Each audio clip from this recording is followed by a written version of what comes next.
Hello and welcome to the very latest video in the Antenna Lab series. For those of you that have been watching the channel for a long time, you've hopefully watched some of those already. They're time to dispel some of the myths about antennas and which ones are best to use in which situation. There's an awful lot of choice for things like FPV antennas, and lots of people have dearly held opinions. But with the help of MenaceRC, so a massive thank you to Greg, who has all the test equipment at MenaceRC. This isn't sponsored by MenaceRC either. I just happen to love MenaceRC antennas. The reason that when you look at my videos, you'll see that the antennas always tend to be MenaceRC, and there's a very good reason for that, is they work fantastically well. But this video is around the situation that I see some pilots talking to me about, which is when you have a little quad that has this kind of style of dipole antenna, where it's just a little linear antenna on the top. What is the best antennas to have on your goggles? Now, normally, if I'm going to be flying circular polarized stuff and I'm going to have this kind of antenna on my quadcopter, then I will almost certainly fly with this rig. Now, these happens to be my HDO Fat Sharks. This is a rapid fire module, but for general diversity, I always recommend having a patch. This is the little Pico from MenaceRC, and this is one of their Pagoda antennas, a nice tall one, so if I'm flying behind myself, I still have a chance of getting the signal, unless I've got really big hair that day. Now, if you are flying a linear antenna, these are not great choices.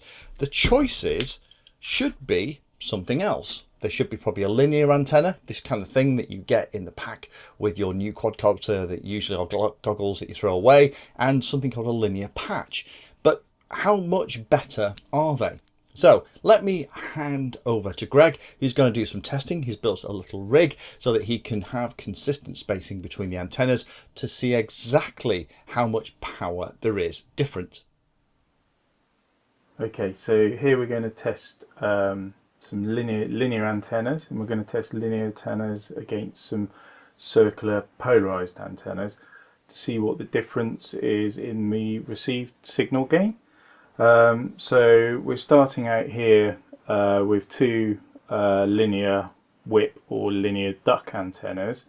These will be exactly the same as what you get on the receiving end of your goggles, or if you know the little whip antennas on the drones, on the tiny whips and things like that, this is exactly the same thing.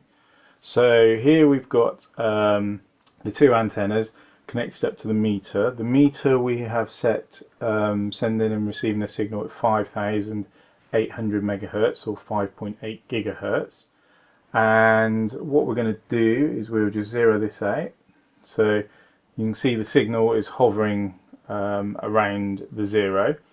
Now what we're going to do is connect up an omni antenna to see if that's better or worse.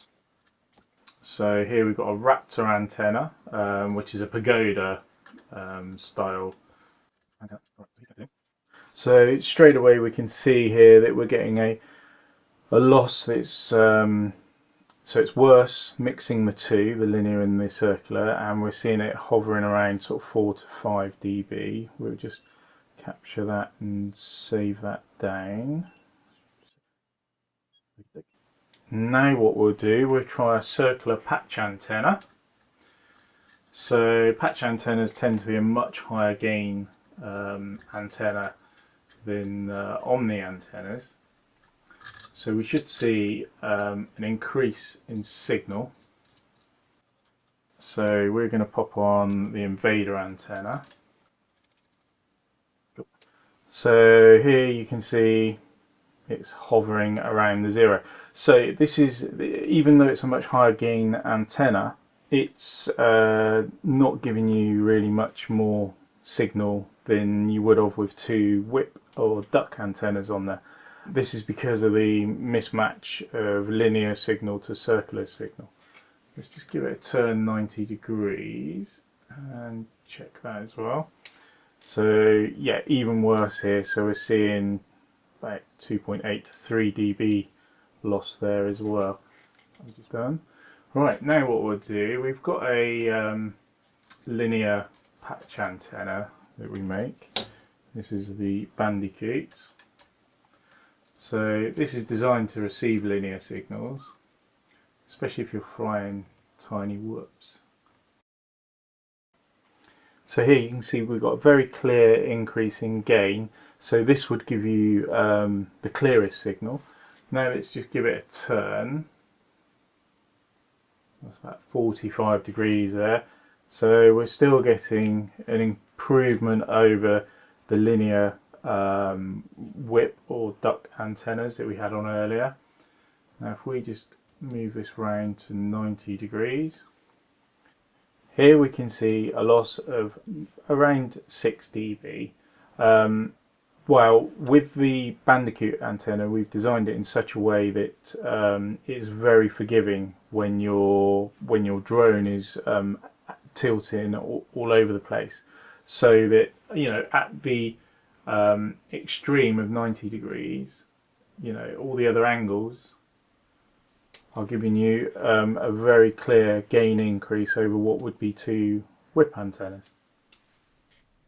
So there you have it, conclusive proof that if you want to fly with a little linear antenna on something like a tiny whoop or something else, then some kind of dipole linear antenna along with something like a linear patch is the best bet.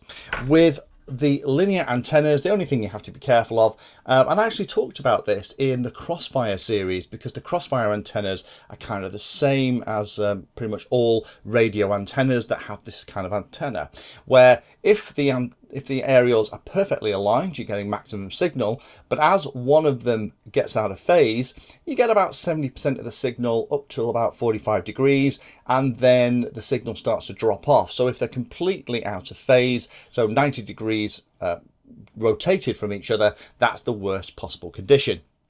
And hopefully that's been shown in the video. So if you are looking to fly with a linear antenna on your quadcopter, then this is what you need on your goggles. Thanks for watching the video and watching right to the very end. You can find me in all the usual places on social media, and if you like the video and like what I'm doing here, then hit the subscribe button and hit the bell notification icon too. If you really like what I'm doing, you can go the extra mile and become one of my Patreons for access to me directly for support, and also giveaways and regular updates too. If you're looking for particular content, then check out the playlist. I organise all of my videos into playlists, so if you're looking for a particular topic, you can find everything here. If it's called Introduction To, it's designed to start very simply and build on that simple introduction to teach you all about it. If it's called For Beginners, then that is really aimed at people who are brand new to that part of the hobby. You can also search on YouTube for anything that you're interested in using the search function at the top. So iNav Painless 360 will find all of my videos and even the playlist around iNav. So thanks again for watching and happy flying.